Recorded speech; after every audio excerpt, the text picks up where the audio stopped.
Bonjour à tous, je suis le Dr François, je suis cardiologue à Strasbourg et on m'a demandé d'évoquer la place du cardiologue en zone de crise, donc face au coronavirus qui est apparu presque quasiment pour la première fois en Alsace et à Strasbourg et auquel on a dû faire face, soignants, libéraux, hospitaliers, spécialistes ou non. Je n'ai évidemment sur le sujet aucun lien d'intérêt. Alors, je fais cette présentation au mois de décembre. Elle sera diffusée au mois de janvier. Je ne sais pas ce que sera l'état de l'épidémie à ce moment-là. Et quand on m'a proposé de faire cette présentation, on était au mois d'août et la première vague était déjà bien loin, la deuxième encore hypothétique. Et donc, il est important de remettre en perspective la réalité des choses à cette époque. Et quand j'ai fait ce récapitulatif, c'est vrai qu'on oublie un petit peu ce qui s'est passé. La réalité, c'est que le premier cas en Alsace date du 25 février. Quelques jours avant, on apprendra que la semaine d'avant s'est tenu un rassemblement évangélique de plusieurs milliers de personnes dans la région de Mulhouse qui essaimera des cas dans l'ensemble de la planète, jusqu'en Guyane notamment. Très rapidement, les cas vont se multiplier avec 208 cas la semaine d'après, 600 deux semaines plus tard. Et très rapidement, les hôpitaux de la région vont être menacés de saturation. À cette époque, on parle déjà d'un virus à tropisme pulmonaire à transmission respiratoire, même si l'aérosolisation n'est pas encore connue à l'époque. Et les masques commencent déjà à manquer tout au début du mois, parce que ce qui est probablement tout à fait normal, les patients se jettent dessus dans les pharmacies. Mi-mars, alors que les élections auront lieu le 15 et que le confinement ne débutera que le 16, les opérations non urgentes sont suspendues dans les hôpitaux strasbourgeois. Et on installe un hôpital militaire le 20 mars. C'est des entreprises qui fournissent aux hôpitaux et aux soignants des masques qu'ils avaient en stock, puisque nous n'en avions pas et qu'ils n'y en avaient pas. Ce sont des entreprises qui fabriquent une solution érythroalcoolique et que les pharmaciens feront dans leur boutique parce qu'il n'y en avait pas. Les véhicules des soignants seront vandalisés sur les parkings des hôpitaux pour récupérer des masques.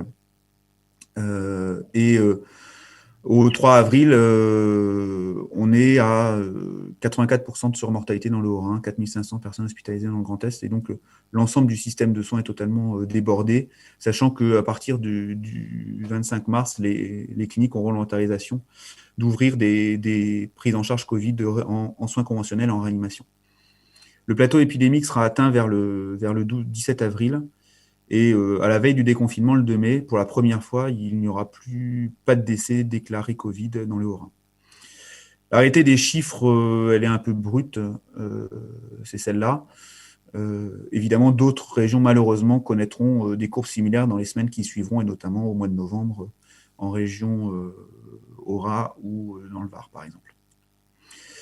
Sur le terrain, qu'est-ce qu'il en a été? La baisse d'activité a été extrêmement importante, jusqu'à 70% de baisse d'activité, puisqu'on a dit aux patients, les patients ont entendu, surtout ne sortez pas, n'allez pas chez le médecin, n'allez pas à l'hôpital. Et donc, il y a eu des moyens de prendre en charge les patients, avec notamment la fin d'obligation d'avoir vu le patient dans l'année, l'autorisation de prise en charge par la sécurité sociale de consultation faite au téléphone, et l'allègement des conditions d'accès à la télésurveillance pour les patients insuffisants cardiaques. En pratique, selon les chiffres du syndicat national des cardiologues, c'est 1 million de consultations pendant la première vague qui ont été annulées en cardiologie. Et ça oblige à réfléchir à la prise en charge de nos patients, puisqu'il faut se protéger nous-mêmes. C'est difficile quand il n'y a pas de masque. Protéger les autres et nos employés, les secrétaires notamment. Adapter l'organisation du cabinet pour éviter trop de monde en salle d'attente, éviter que, si possible, les patients se croisent, adapter les durées de consultation pour permettre le nettoyage, la désinfection, l'aération, et repenser surtout le rôle du cardiologue sur la place de l'expertise cardiologique dans le parcours du patient. Est-ce que on voit beaucoup de patients pour des rendez-vous un peu systématiques de bilan annuel, hein, de bilan des 55, 60, 65 ans, de bilan pour voir. J'en ai parlé sur mon blog, c'est quelque chose qu'il faudra réfléchir. Est-ce que c'est notre rôle de cardiologue de faire ça? Est-ce que ça a un sens médical? Je ne suis pas certain. On a probablement plus à rendre service dans d'autres activités pour d'autres patients, avec des délais plus courts. L'autre réalité, c'est que les cardiologues ont été extrêmement investis à Strasbourg, en tout cas dans la prise en charge des patients Covid en hospitalisation, puisque la clinique Réna avait ouvert 25 lits de soins conventionnels, 12 lits de réanimation. Alors les 12 lits de réanimation, on n'y a pas participé, mais les cardiologues libéraux ont effectué un grand nombre de gardes en journée et la nuit pour assurer la continuité des soins dans ces unités. La question n'est pas de tirer la couverture à soi et vers une spécialité plutôt qu'une autre. C'est tous serré les coudes, médecins, soignants, spécialistes, généralistes, hospitaliers, non hospitaliers, on vit comme dans les structures de soins, pour permettre aux patients d'être pris en charge le mieux possible et de passer cette crise. L'autre chose importante, encore une fois, on est là au mois de décembre à plus de 82 000 articles publiés sur la Covid. La réalité, c'est qu'au début mars, on n'y savait rien et plein de choses étaient publiées. Moi, j'ai personnellement passé 1 à 2 heures par jour à faire la bibliographie pour savoir ce qu'était ce virus, comment il se propageait, comment il pouvait se soigner ou pas se soigner, et qu'est-ce qu'il fallait faire pour prendre en charge nos patients et nous protéger. Alors, la conclusion de tout ça, 7 minutes, c'est très court pour parler d'un ressenti. C'est qu'on a été en première ligne, tous en Alsace, dans le Grand Est, à Strasbourg. Face à ce virus, on a assuré la prise en charge le mieux possible pour des patients qui nécessitaient une expertise cardiologique pour éviter que les urgences et les établissements de santé soient engorgés de patients qui ne nécessitaient pas de prise en charge, puisque les hôpitaux étaient totalement dédiés à la prise en charge Covid. On a participé aux gardes et aux astreintes, on a participé à la veille bibliographique, on a lu beaucoup, certains d'entre nous ont publié. La réalité, c'est qu'on a été là, on a fait notre travail, on a soigné face à un virus dont on ne savait rien. On a été envoyé sans blouse, sans solution hydroalcoolique, sans masque, ou parfois avec des FFP1, sans FFP2 pendant une grande partie de la première vague. Et je ne peux pas faire ce diaporama sans saluer la mémoire de mon collègue et ami, le docteur André Aigri, cardiologue libéral et qui a été contaminé en faisant son travail sans protection et qui est décédé du virus le 1er mai à 67 ans.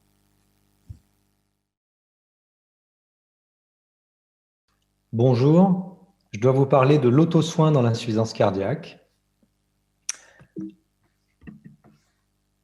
Je n'ai pas de conflit d'intérêt concernant cette présentation. Qu'est-ce que l'auto-soin? L'auto-soin, c'est une approche centrée sur le patient qui consiste à lui permettre, lorsqu'il est atteint d'une maladie chronique, de manager ses symptômes, ses traitements, son activité physique et les conséquences psychosociales de sa maladie, ainsi que d'adapter son style de vie à sa maladie. Cette définition n'est pas univoque, il en existe d'autres, mais elle regroupe un peu les grands termes qui nous intéressent sur ce sujet. Et il ne faut pas confondre l'auto-soin avec la connaissance de la maladie, qui n'est pas une donnée suffisante pour le patient pour lui permettre d'arriver à des changements de mode de vie. Il lui faut effectivement de l'expérience, c'est-à-dire savoir faire son soin, son auto-soin, et des compétences, effectivement, pour avoir des actions en rapport avec les anomalies éventuelles ou les modifications qu'il noterait. C'est une recommandation depuis déjà de longue date des guidelines de l'ESC dans l'insuffisance cardiaque, notamment sur la surveillance du poids, la surveillance des symptômes, le suivi d'un régime sans sel, l'activité physique régulière et l'adhérence au traitement, bien entendu. Quels sont les ingrédients actifs qui permettent une intervention avec succès pour engager son patient dans l'auto-soin? Il existe plusieurs éléments qui permettent d'avoir cette démarche que l'on retrouve effectivement dans les attitudes d'éducation thérapeutique, dans les formations que nous avons suivies pour beaucoup d'entre nous. Et donc avec en premier lieu la motivation qui est basée sur le contact humain et l'empathie, qui reste un élément clé de ces prises en charge. L'utilisation de procédures standardisées, utilisant éventuellement de la technologie, peut permettre d'entraîner le patient vers de l'auto-soin. Le support des professionnels de santé, mais aussi des proches, est un élément important du succès. Une communication facilitée avec les proches et avec les professionnels de santé est indispensable.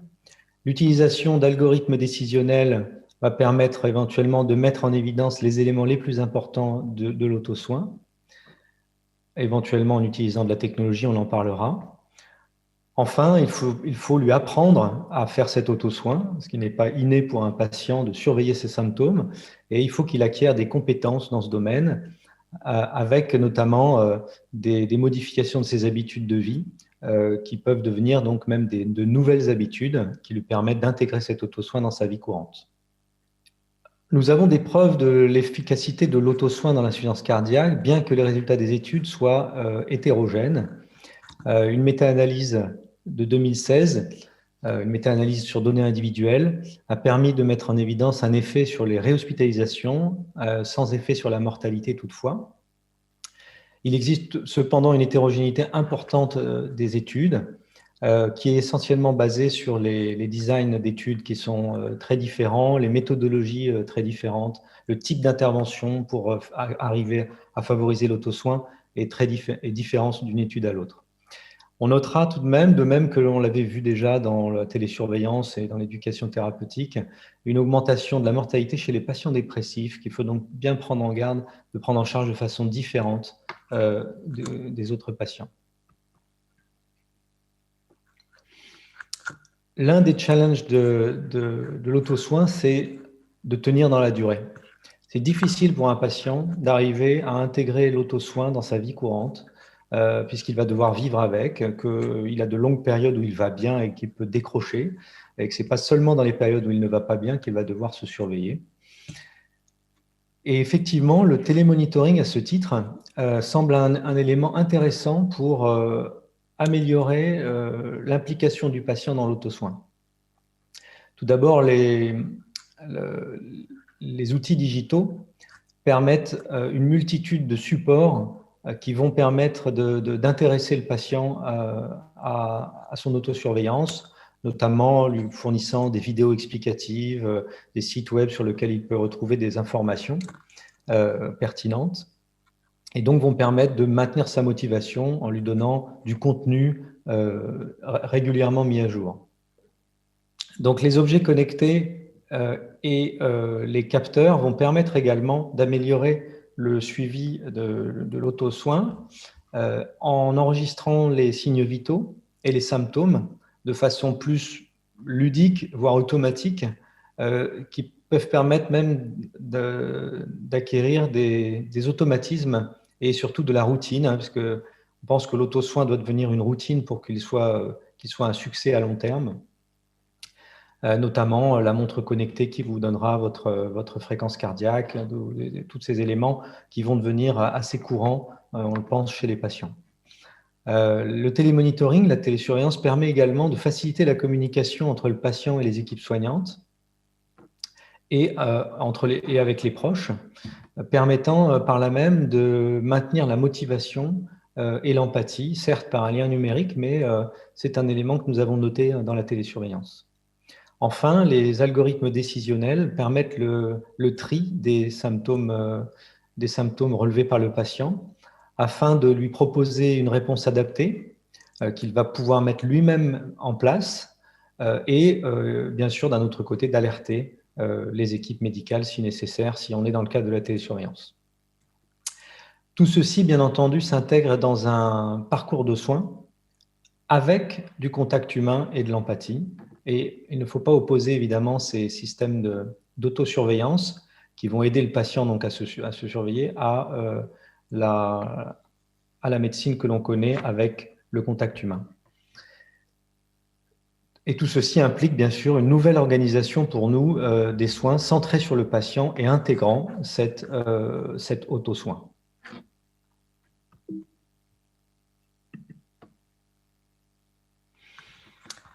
Que s'est-il passé pendant la crise Covid ? Eh bien, on a pu voir en France que l'extension des critères de la télésurveillance dans l'insuffisance cardiaque dans le cadre d'étapes, en supprimant le critère hospitalisation récente, a entraîné une augmentation des inclusions pour insuffisance cardiaque de façon assez significative. Je n'ai pas les chiffres après septembre, mais je crois que ça a continué à monter. En Normandie, dans la vie réelle, sur les 8 dernières années, nous avons pu enregistrer un effet très intéressant du télémonitoring utilisant le SCAD, qui est donc basé sur de l'auto-soin et de la télésurveillance. avec effectivement une nette différence de pronostic entre les patients qui étaient adhérents aux automesures versus ceux qui ne l'étaient pas. C'est une donnée qu'a retrouvée l'étude OSICAT, notamment sur la surveillance du poids, où une surveillance du poids de plus de 70% permettait d'obtenir un bon résultat de la télésurveillance, ce qui n'était pas le cas en dessous. Nous avions un seuil à 67% en tercile, qui permet effectivement de voir une nette différence entre les trois groupes selon le taux d'utilisation du dispositif. Ceci nous amène finalement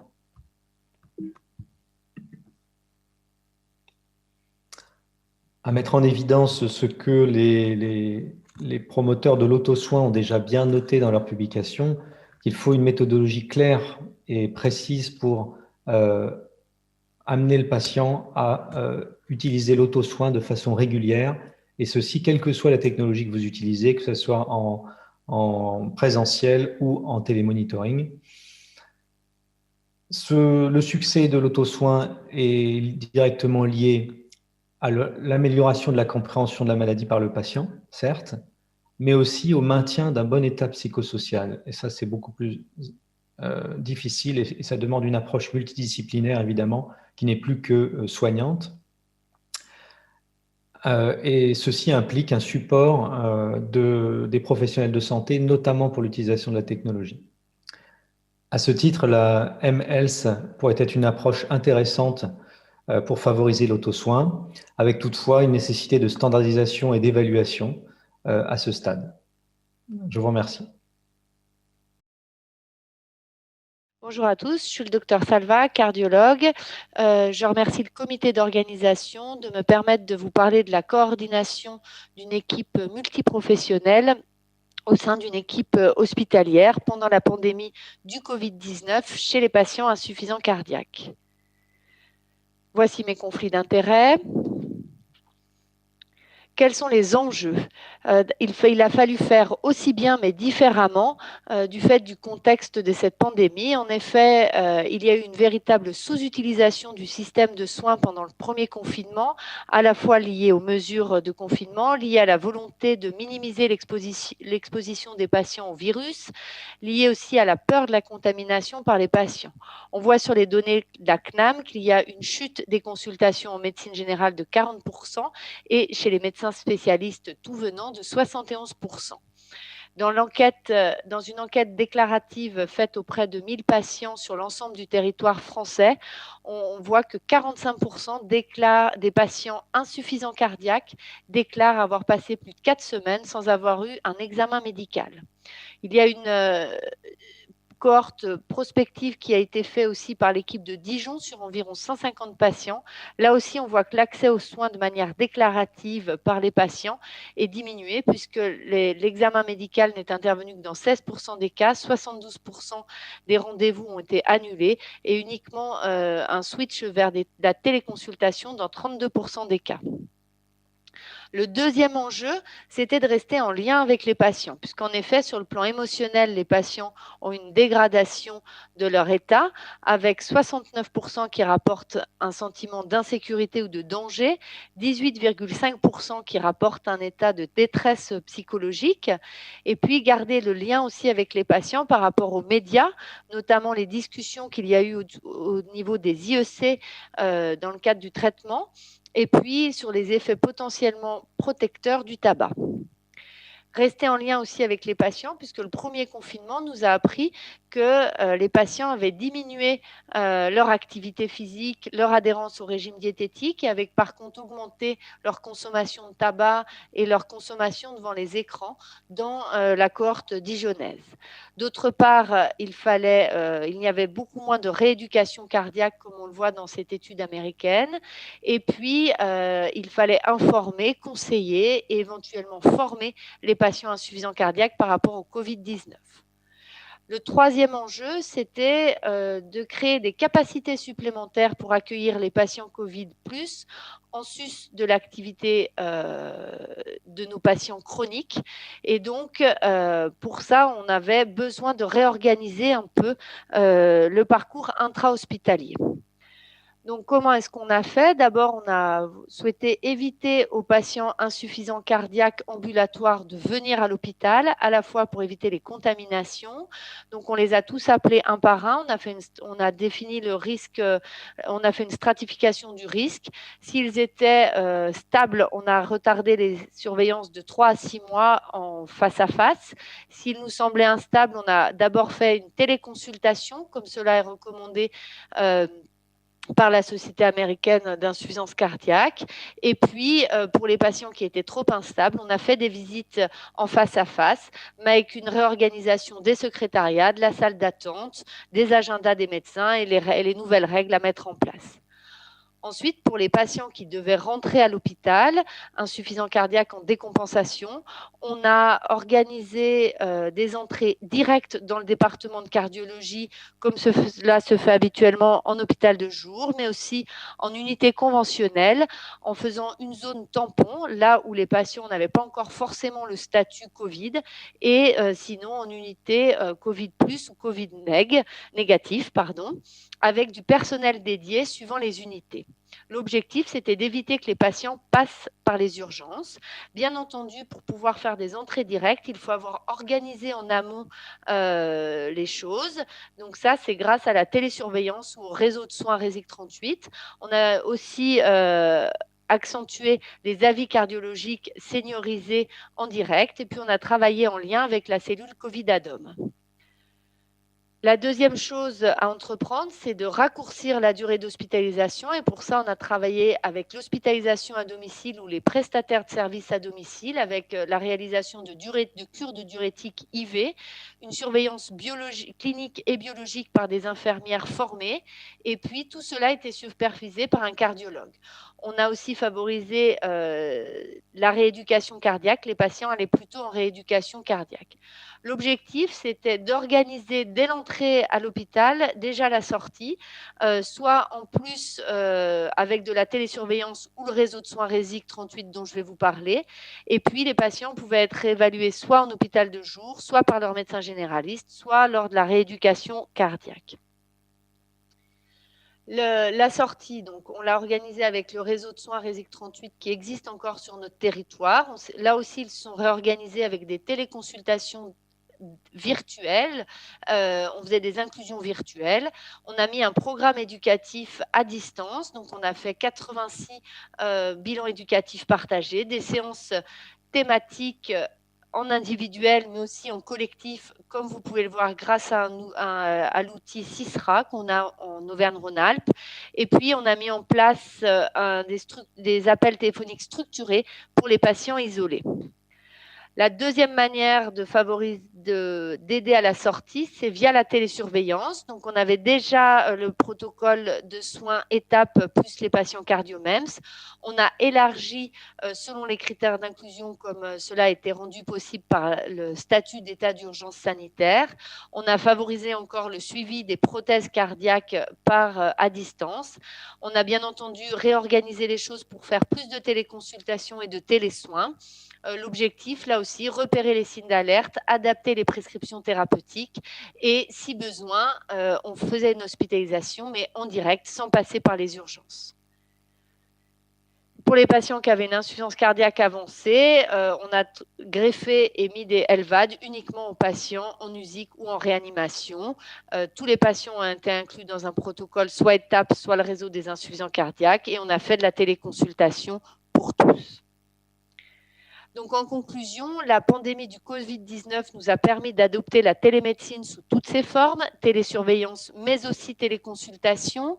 On a à nouveau retravaillé dans l'hôpital nos parcours de soins avec les urgences et à l'intérieur même du service de cardiologie. On a déjà imaginé dès l'entrée la sortie d'hospitalisation via l'hospitalisation à domicile ou via des prestataires de services ou via la rééducation cardiaque.